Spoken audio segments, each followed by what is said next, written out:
Once we all take our seats, or in the right seat, as is the case with some people. The only reason I said that was because I was asked to, and I wouldn't normally call people out like that, but there it is. As you can tell behind me, we're going to talk about a church that grows. Today's class is a little bit different. It's not different compared to what we've talked about the rest of this class, but it is a little bit different in that I think we've kind of covered a lot of this ground. We've covered some of these things in other classes. We're going to cover them in other places. So this one was difficult to kind of just think about what just strengthening means. I think there's a lot of synonyms with like encouragement and that type of stuff. So hopefully we'll kind of nail down this discussion as we kind of get into what we're talking about. Before we get started, though, I'm going to ask Mr. Jeff, if he doesn't mind, to lead us in a word of prayer. Dear Heavenly Gracious Father, we thank you for this Sunday morning where we can gather together as Christians in like faith and worship you. And we thank you so much for your Son, Jesus, the life that he gave on the cross, and for the word that you've given us. Be with Brady as he presents the lesson today, and be with us and help us open our hearts and participate. In Christ's most precious name we pray. Amen. Thank you. I think one of the hard things about this kind of discussion, we start talking about church growth and with strengthening, is I think we understand intuitively kind of how these concepts work together. I want to ask you explicitly, though, what does strengthening each other, how does that affect church growth? I'm intentionally leaving that broad because I really don't know what kind of responses I'm going to get. I didn't know what I was going to say, so welcome to my brain. What does strengthening each other have to do with church growth? How does those two things intersect? What's that? When you say church growth, you're talking about spiritually? Well, like I've said the other times we've discussed this very concept, I think it's both of them. I think it can affect primarily spiritual. That's always going to be the answer for that. I think spiritual growth is obviously what we're after. That being said, I do think spiritual growth impacts numerical growth. And I think that could be either in a positive or a negative sense, because sometimes a church that grows spiritually needs to realize that there's some discipline that needs to take place. So I do think that it can affect the numbers one way or the other, but obviously the primary motive is the spiritual aspect of it. So I guess that would be the answer or an answer to the question. When we're talking about spiritual growth, we're talking about strengthening. How do those two things go together? Yep.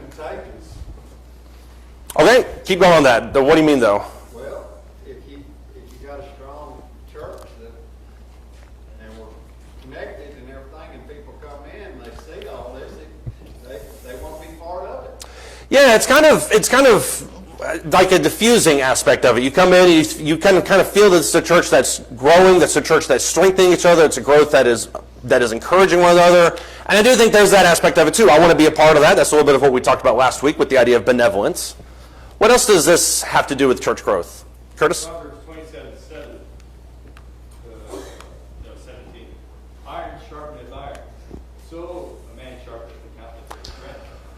So you're not wrong about that, but how does that take place? Because you're right about that. The kind of the strengthening, the aspect of encouraging one another, that does sharpen us. It makes us more astute. And so in a sense, it's not necessarily encouraging so much as it's challenging. Right, and I do think that challenging can be an aspect of this. I think when we talk about encouraging, I always think of like the cattle prod, you just kind of move them forward. Sometimes that can be with a pat on the back, sometimes that can be with a conversation. But you're right, I think something like that can take place for sure. Yeah, Eleanor? I think our association together, Yeah. together as a group. Yeah. Yeah, I think if there's a congregation that doesn't want to come together at all, then obviously there's no encouragement that's going to take place. But the more you come together, the more encouraged you are out of it, for sure. I think that's a great point. Joe? It's funny you bring that up because we are not going to talk about that verse, I think, at all this morning. We might. I can't remember what slide 5 is. I guess we can talk about it now. Does anybody else want to talk about Hebrews 10:24 about?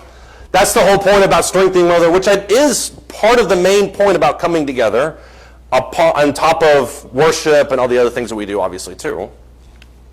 Also, aspect of kind of dancing around it, the accountability amongst one another. Right. This atmosphere of holding each other accountable with the spirit of gentleness, with the spirit of peace, for sure. Yeah, holding each other accountable. Sandra? Also gives the idea that we can't do this alone. Yeah. We are intended to do it. Yeah, and that actually is a question I was going to ask a little bit later, although we can't talk about that now, which seems to be the theme of these front 3 rows, which means that my eye is firmly on John. But I think when you talk about encouragement, there are going to be people that just don't want to be encouraged. You know, there are some people that walk into assemblies that are just kind of there to be there. They're there for their check mark on their attendance list. So how do you encourage somebody who's either A, apathetic about worship service, or B, apathetic about the people around them? And I don't know if we can have an answer for that, but I do think that's something worth considering in this whole thing. Does anybody else have any thoughts or comments? Yeah, Paul? One of the things to make the church more comfortable is we need to recognize that we all have different personalities. Right. Some of those personalities can be abrasive, some can be gentle, some can be in between. Right. So we have to work with each other based on the different personalities and not let that block our ability to associate with one another. Right. Yeah, and that's the multicultural aspect of it, which it doesn't have to be as formal as that, but the fact that we all kind of have different abilities, we all have different, I want to say values, because we all should have the same core values, but we all kind of have hobbies and interests in different things, and we can encourage people through that. I'm somebody who does this, you're somebody who does that, let's work together. I do think that for sure. Jeff? So there's times, as life ebbs and flows, you have good times and you have bad times. Right. So when you're, it's a church that grows, strengthen each other. You help people when they're going through bad times. Right. They help you when you're going through bad times. Yeah. And then the other thing I could see is you strengthen new Christians. Yeah. You make sure they're included. When they're having doubts or questions, you make sure those things get fulfilled. So I think, Yeah. like Nora said, it strengthens you as a group together. Yeah, and I think the key word from what you're talking about there is it has to be something that's intentional. And that really, I feel like I use that word at least once a service, maybe I don't, but I think there's a lot of these things that we feel like just kind of happen. If somebody is evangelistic, it's because that's just kind of who they are. If somebody likes leading singing, that's because they're who they are. And we don't oftentimes give credence to things that a lot of this instruction, a lot of this development is intentional by nature. And so when you're talking about especially the growth with new Christians, that can't be just something where we baptize them, throw them in the assembly, and just kind of hope and pray that they progress, because there's a lot of things in action, for sure. And we're going to talk about the individuals here in just a second. Curtis? Think about the parable we studied with Lindsay Agnew, the parable of the soil, the parable of the sower. Right. Whichever one you want to call it. There's multiple names, yeah. So the seed that fell to the vine, one of the vines, where Gabriel will choke it out. I think that the beginning days of the new Christian life is probably the most perilous, because he's the target of Satan directly. Yeah. Yeah, and that's the hard part about that one too, is that type of choking out can happen at any point in life. You mentioned new Christians specifically, and I do think new Christians is probably when it's more prone, but it can also happen through just apathy, like we talked about a second ago. It can happen through persecution. It can happen when you're progressing in your job. You think that, then they need to kind of go and encourage them to get their mind back on track. And a lot of the things that we're talking about this morning are things that are good in theory. The difficulty obviously is in going to somebody and talking to them about it. That's really, I think, where the rubber meets the road on a lot of this stuff, and that's something kind of for personal evaluation. Let's look at 1 Thessalonians chapter 5. When we talk about a church that strengthens, we don't have to kind of do all this in a vacuum, although this conversation was awesome. This is exactly what I was hoping for. But a lot of times we can look inside of Scripture and kind of see what's happening here. In 1 Thessalonians 5 and verse 11, there is a phrase that's mentioned at the very end of this book, and we'll look at this book so you're not turning there in vain. But he says there in verse 11, therefore encourage one another and build one another up, just as you also are doing. What is Paul saying about the makeup of this church from that verse?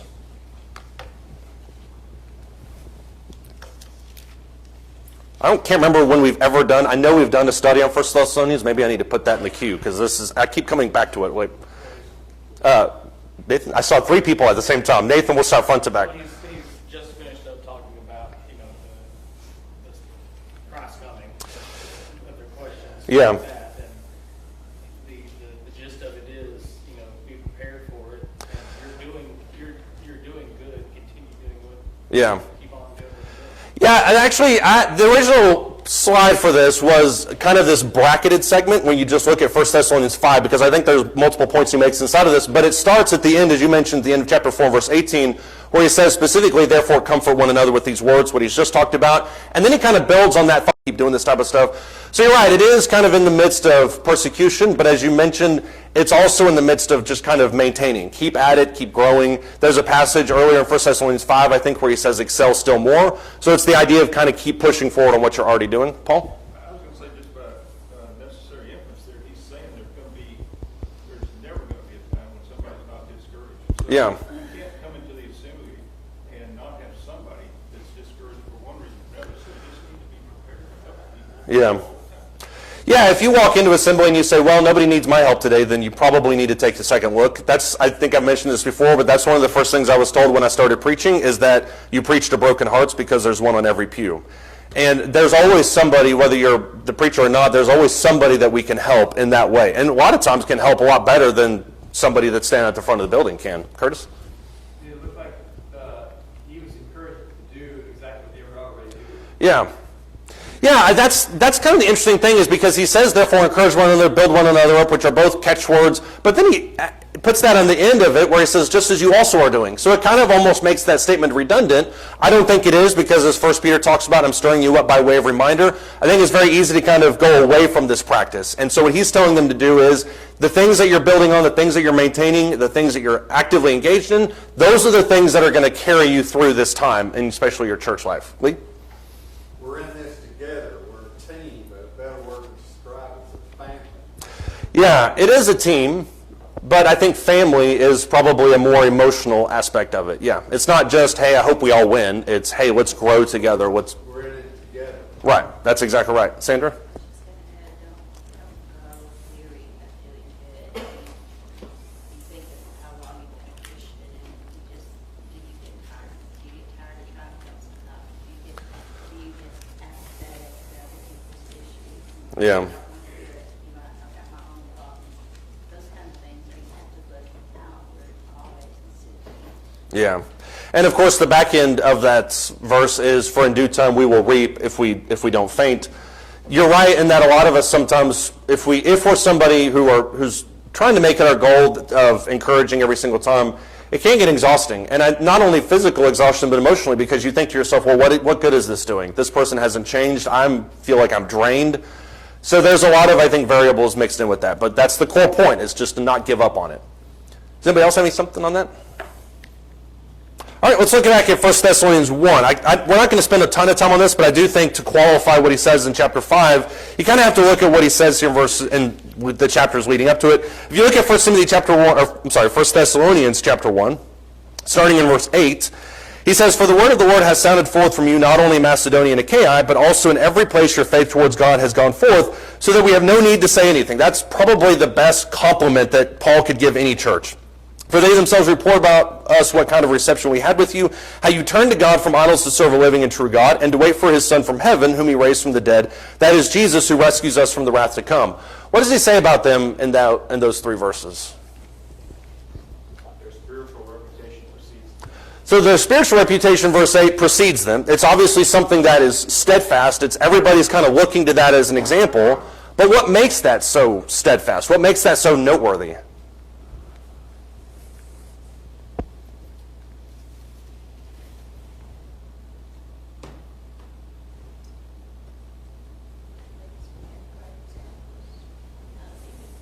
Well, they became great examples, and everyone's looking to them, but what is it about them that makes them a great example? I mean, you can look at other churches, and we all know churches that we look at and we say, wow, that church is really doing a lot of things right. And we can look at maybe their Bible class curriculum, we can look at their super handsome preacher in a green tie, we can say those churches are really, they're just beacons in the world around them.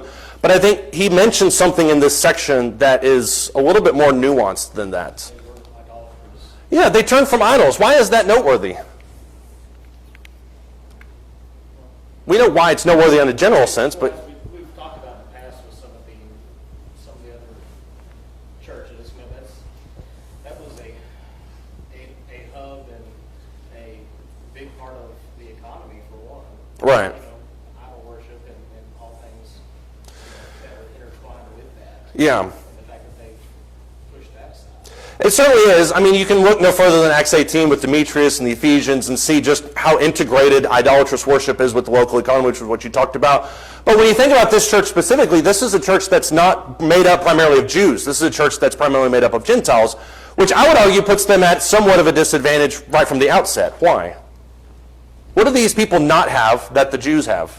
That relationship and knowledge of God. Exactly. They know, I mean, theoretically, the Jews knew everything about God. I mean, they didn't, obviously, but they had a root inside of what the Christianity would become, or what Christianity is. They already had the root of that. That's why Paul talks about in the book of Romans. So this is a church that is voluntarily switching from something that is incredibly hedonistic and polytheistic in nature to something that they really had no cultural background in. That by itself to me is a huge example for all of us. Yeah, and the gods and idols they worship, Yeah. really their behavior, they were no different than they were human behaviors. Basically. Right. So, but they turned to a God that was loving and Yeah. forgiving and different than those gods. So it was a total switch. It was a total switch. The idea of what the idols were versus what God is, it's totally different. But it's also incredibly dangerous because, as we talked about too with this local economy, oftentimes in order to attain licenses and do business in the city, you also had to pay homage to these types of gods. So they made a very deliberate choice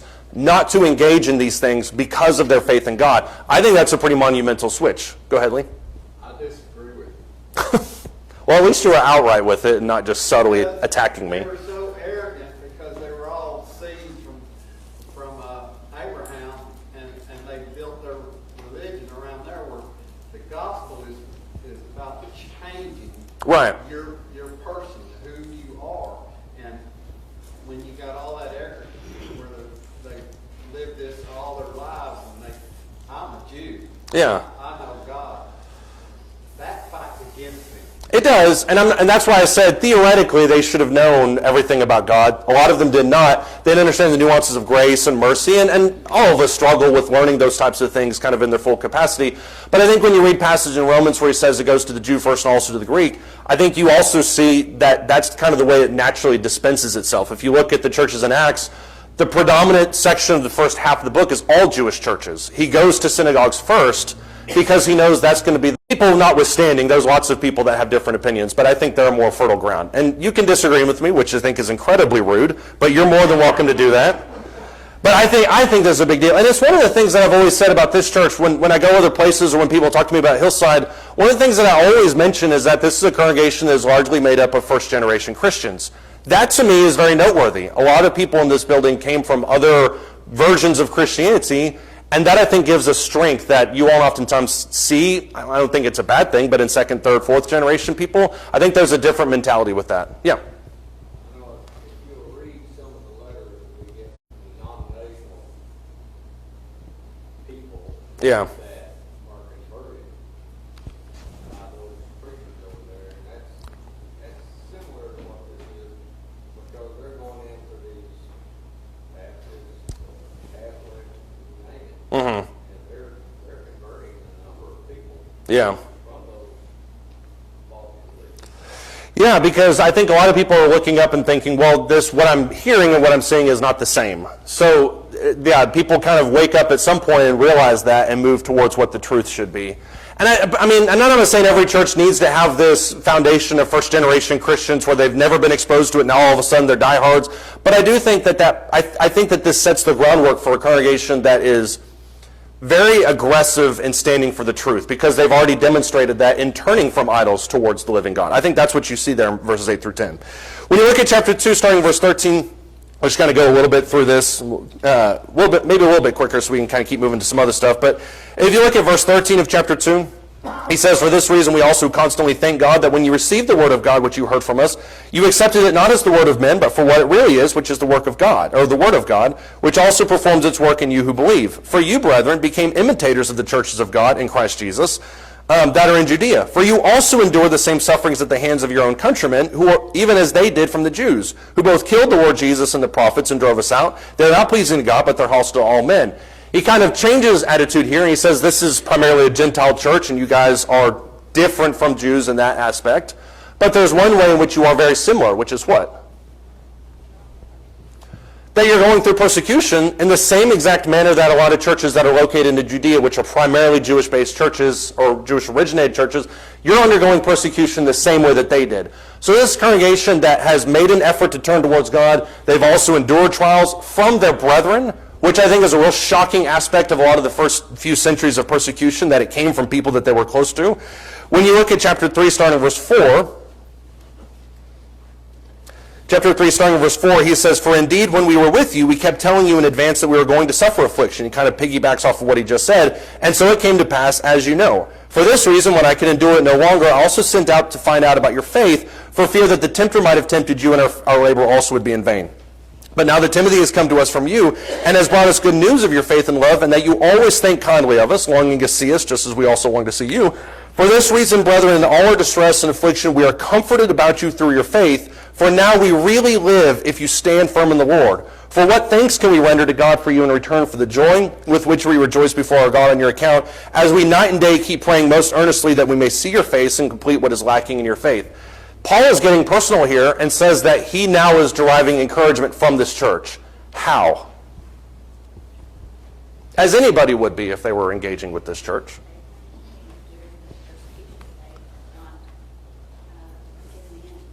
Yeah, these are people who have not only turned to God, endured trials, but they also have stood firm in the Lord. And as Paul is seeing that, that's a huge deal, because why does that encourage Paul? That's literally his whole life, is this.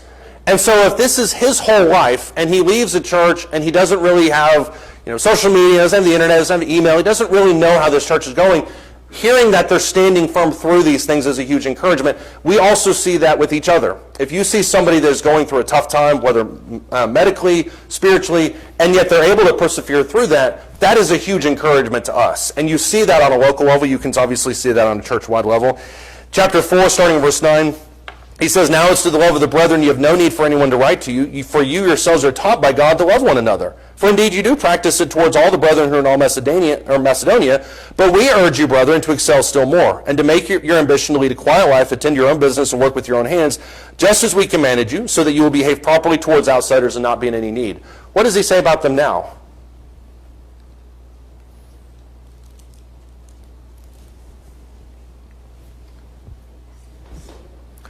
Excel still more, which is what he says in chapter 5, right? What else does he say about them, though? It's one of the only few times he really talks about this aspect of churches. What? John very much harps on love in his writings. Paul's telling them they have no need for that. Yeah, you guys don't have any need for love because you're already displaying that. And I think what he says there in verses 8 and 9, verses 8 and 9, kind of carries over what he says in verses 10, 11, and 12. What does he say in verses 10, 11, and 12? What are you guys doing in verse 11? Sounds like you're just kind of trying to get them to tweak their system a little bit. Maybe, kind of minor adjustments. Yeah, these are things that are going to help you long term. Yeah. What is he complimenting them for? Or encouraging them to do in verse 11?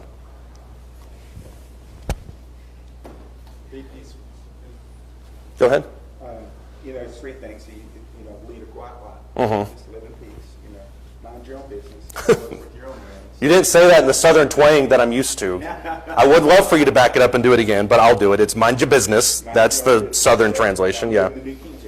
Well, that's one way to roll it. Just lots of things. Just Yeah. living at peace with people. Yeah. Because he talks to them about you have love for one another, but he also says that you have love for all in Macedonia. Right. It's not just within the congregation.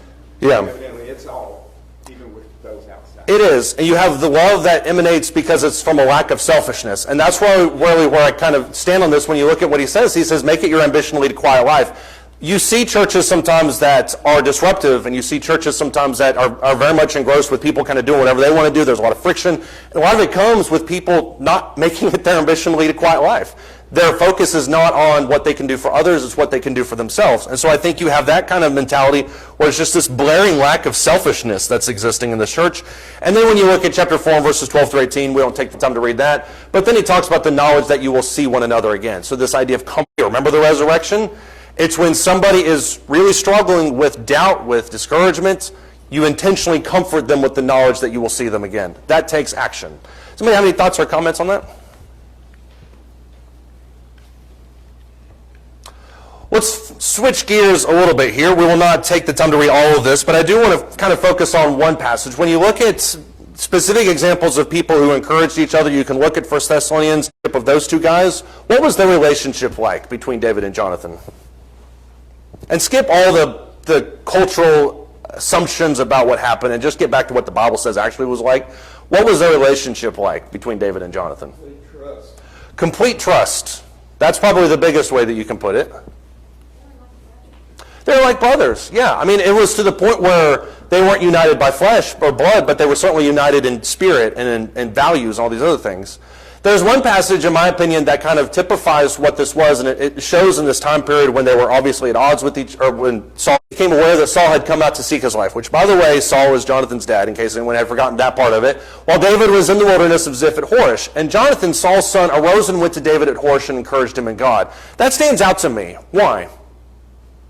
I underlined the part that did, so I gave that part away. But why does that stand out?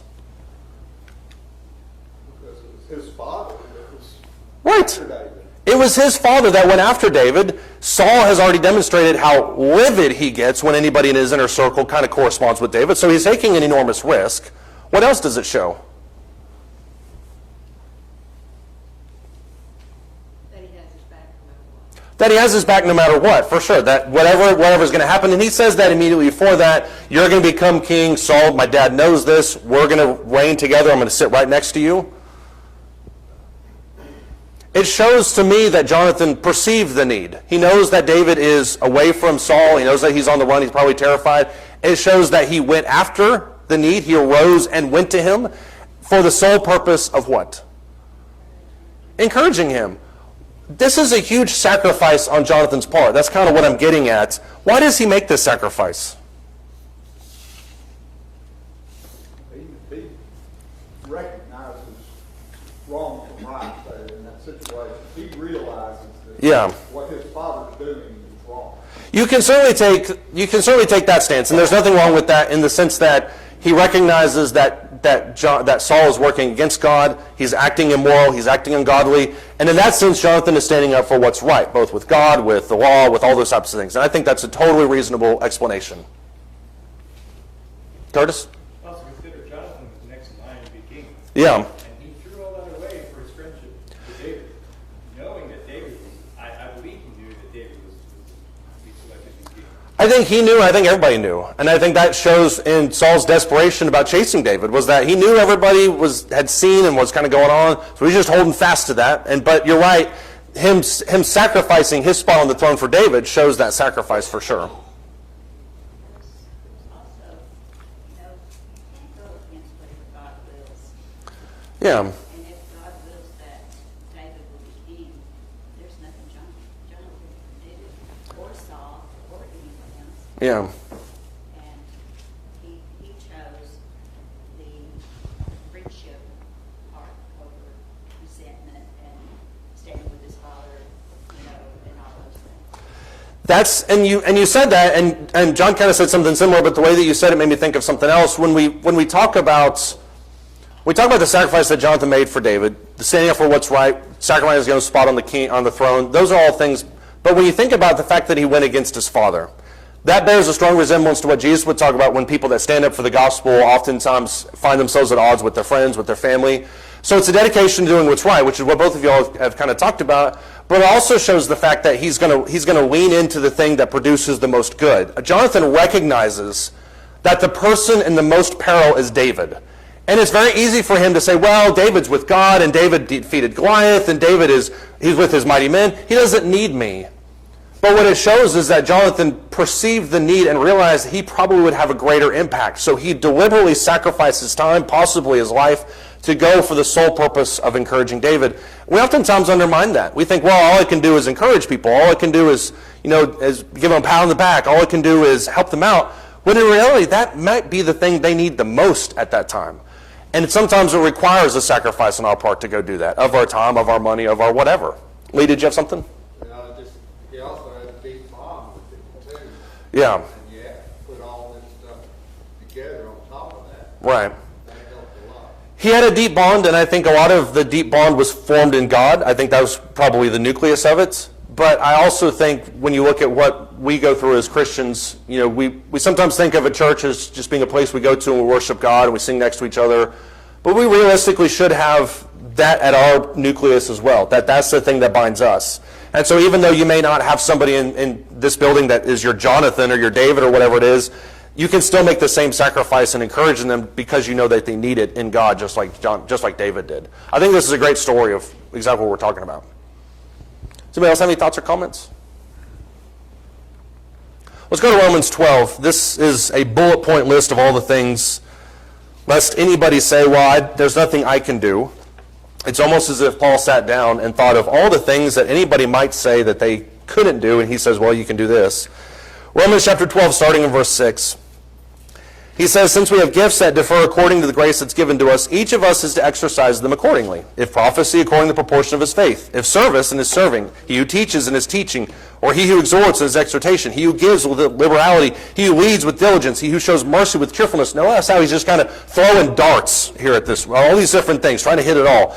Verse 9, let love be without hypocrisy, which is a super powerful phrase. Abhor what is evil. Cling to what is good. Be devoted to one another in brotherly love. Give preference to one another in honor, not lagging behind in diligence, fervent in spirit, serving the Lord, rejoicing in hope, persevering in tribulation, devoted to prayer, contributing to the needs of the saints, practicing hospitality. Bless those who persecute you. Bless and don't curse. Rejoice with those who rejoice. Weep with those who weep. Be of the same mind towards one another. Do not be haughty in mind, but associate with the lowly. Do not be wise in your own estimation. Never pay back evil for evil to anyone. Respect what is evil in the sight of all men, and if possible, verse 18, so far as it depends on you, be at peace with all men.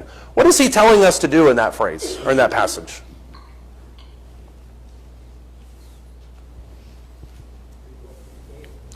Okay, do what you can.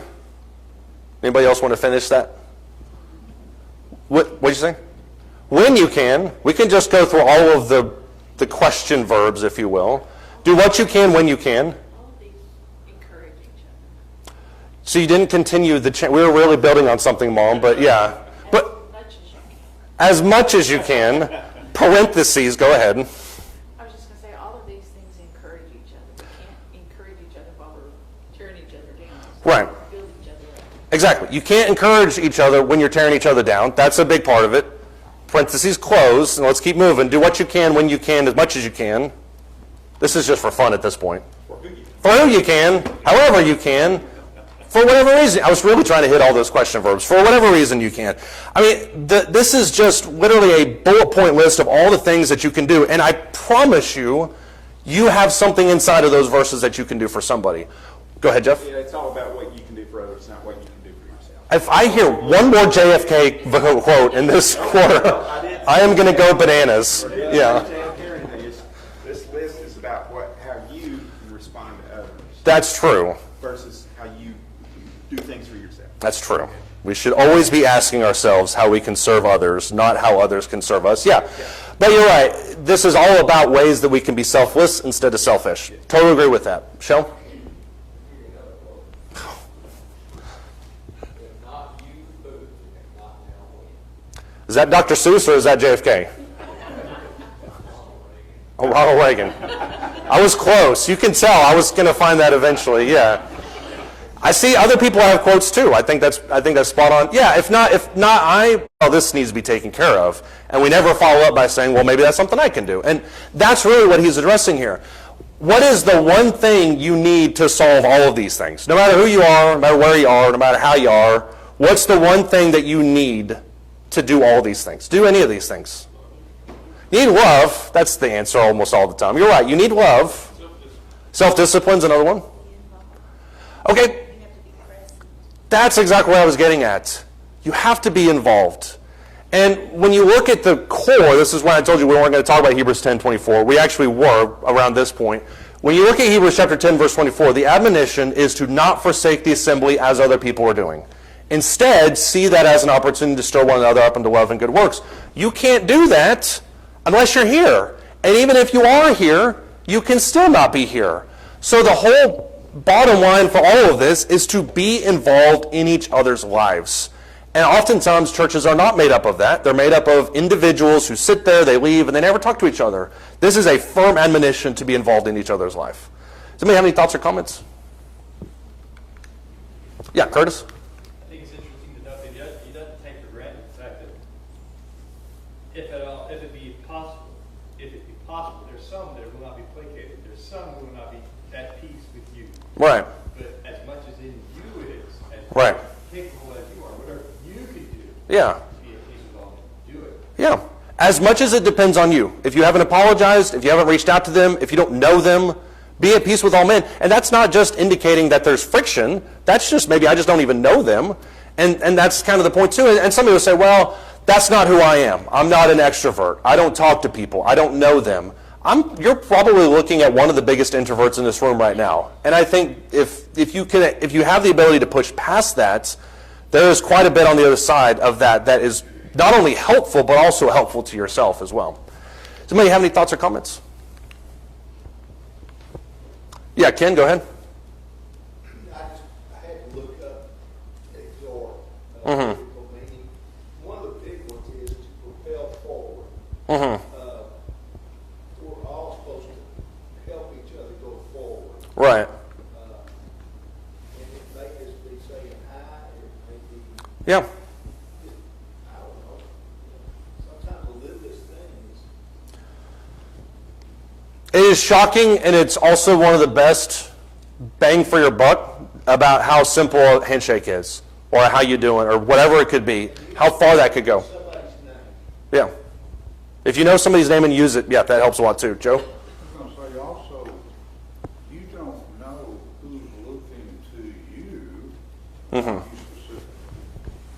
Thanks for clarifying that. Yeah, appreciate you expounding. Who is looking towards you for encouragement? That they don't know, Yeah. you know, the example that you can provide for them Yeah. just by observation. Yeah, and you know, on kind of to jump off of that comment, a lot of the things that I hear when people, because we talk to people that leave Hillside. I've talked to a lot of them after they've left. One of the things that I've heard from them, and I've heard from a lot of other people in different churches, I hear it all over the place in every church, is, well, I left because nobody talked to me. And, you know, we tend to think of evangelism as, well, I need to go get people and bring them in, when in reality, a lot of evangelism may just be talking to somebody and not letting them leave. It's not, evangelism doesn't stop because we get somebody in the door, because we get them baptized. Evangelism needs to continue. That encouragement needs to continue. So, yeah, you never know when somebody's looking and needs just you to talk to them. I think that's a big point. Let's look at this. Sorry, Mom, go ahead. I was just going to say, when it really gets down to basics, you can go back to the Sermon on the Mount and the Golden Rule.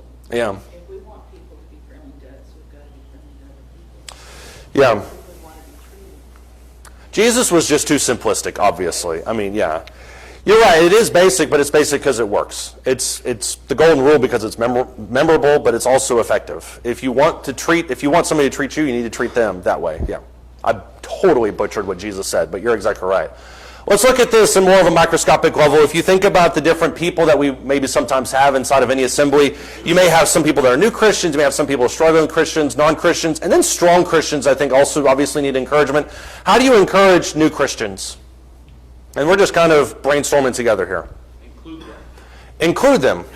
in whatever context you want to make Right. of that. I mean, it's, you know, obviously if they are in the right capacity to do so, hit them up about, you know, service within the church. Are you capable and willing to do these things? Right. Use more hands with that.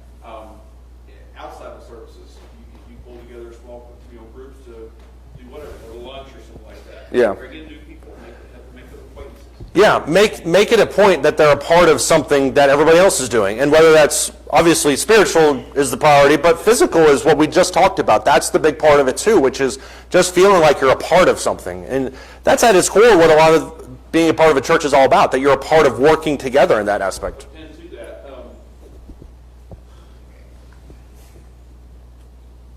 I'm struggling with exactly how to phrase this, but the idea of making sure that a new Christian understands, that they can come to you if they have biblical questions. You as a more seasoned Christian. Hey, if you have some things you want to talk about, let's talk. Let's study together. Yeah. Make them understand that door is open. Somebody, and I don't know if this is accurate or not, but somebody told me a long time ago that the worst thing we can say to somebody who's struggling is tell me how I can help. Because oftentimes they're not going to ask you how they tell you how you can help them. I mean, maybe they don't even know. So in that sense, maybe, and you're exactly right, by the way, in kind of reinforcing that spiritual thing, but instead of saying, hey, what kind of questions do you have, maybe you can say along the lines of, would you like to study a book together? Can we text about this? I'm struggling with it. There's all sorts of things.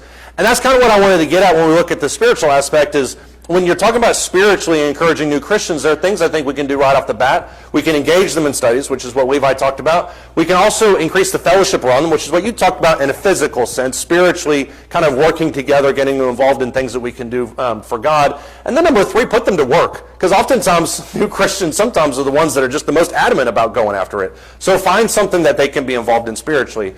How do we encourage struggling Christians spiritually?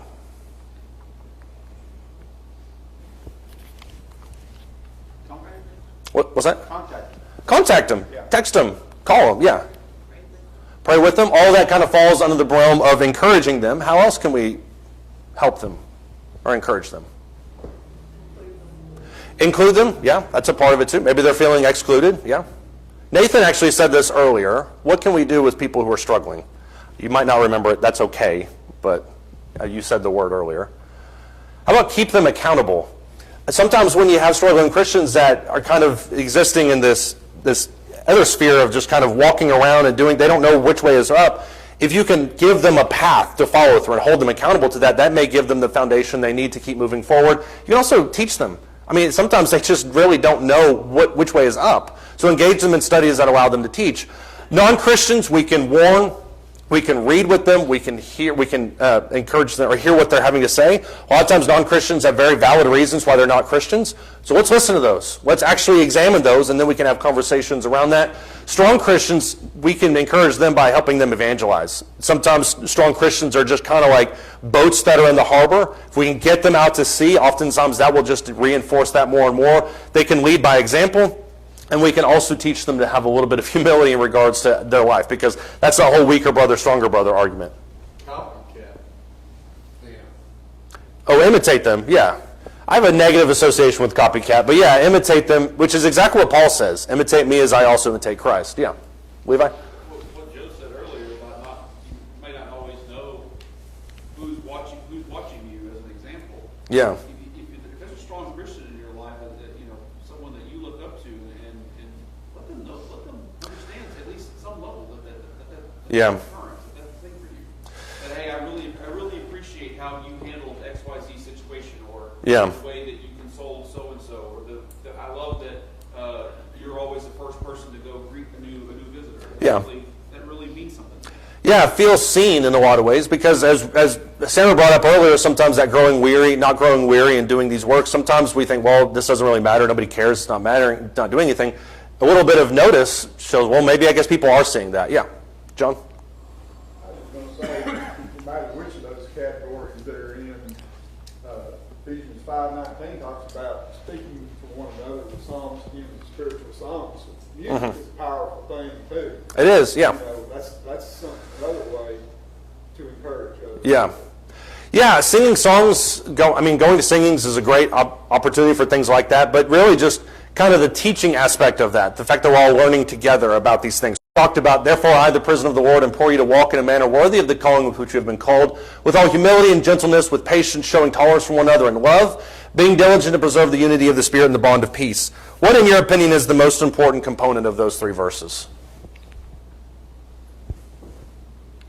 I've got one part that will be underlined.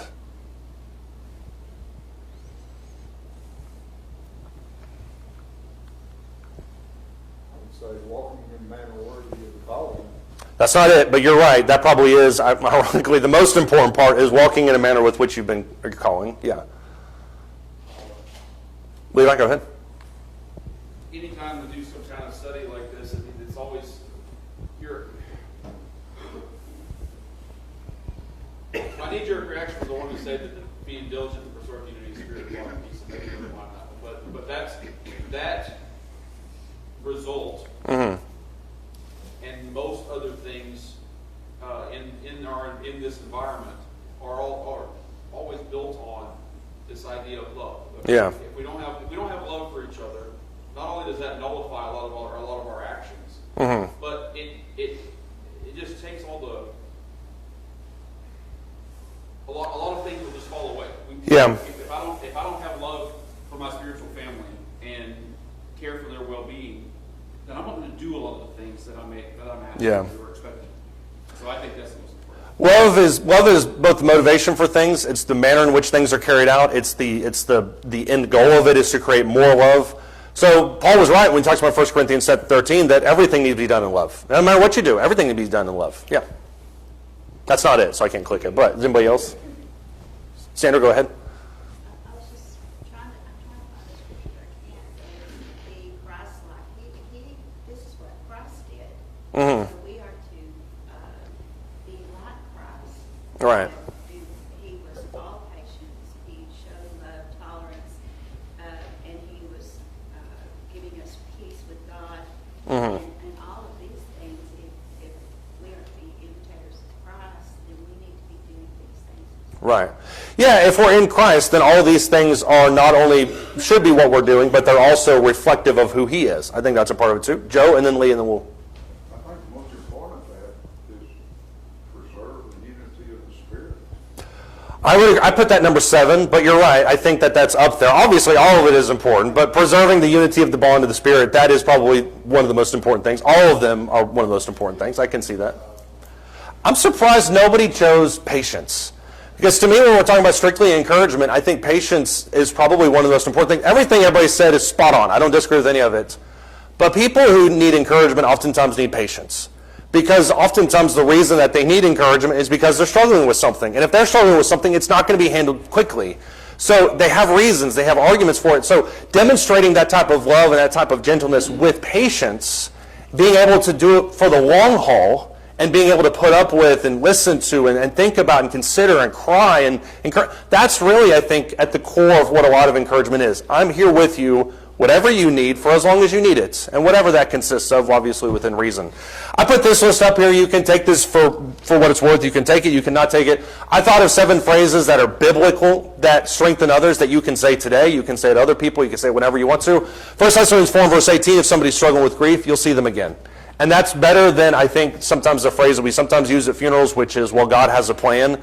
I mean, whether or not God has a plan for that moment or not, I think you can argue that. But 1 Thessalonians 4 verse 18 deliberately says, comfort one another with these words. So I think that provides some options there. Keep moving forward. Hebrews 3 and verse 13, I think, is a great phrase. You encourage me, which is what Levi mentioned. Philemon 7, that's exactly what Paul says to Philemon. Others are with you. Hebrews 12 and verse 1, that great cloud of witnesses. There's strength in knowing that. It's worth it. Galatians chapter 6 and verse 9. What you do is enough. 2 Corinthians 8:12. It's whatever you've given, it's determined by what you have, not by what you don't have. So whatever you're doing is enough. We can obviously all do more, but you need to know that. And then this to me is one of the most powerful. I have prayed for you. To me, this is a vastly superior phrase than I'm going to pray for you. Because if you're anything like me, you probably forget. So to actually pray for them and then tell them, I have prayed for you, which is exactly what Jesus told Peter, I think to me that's just a much better phrase to use because they know you've already done it. These, like I said, are up there. We can talk about more of them later. Next week, we're going to go slightly different direction, and we'll talk about a church that grows as a church that disciplines effectively. All right. That's it. I appreciate it, guys.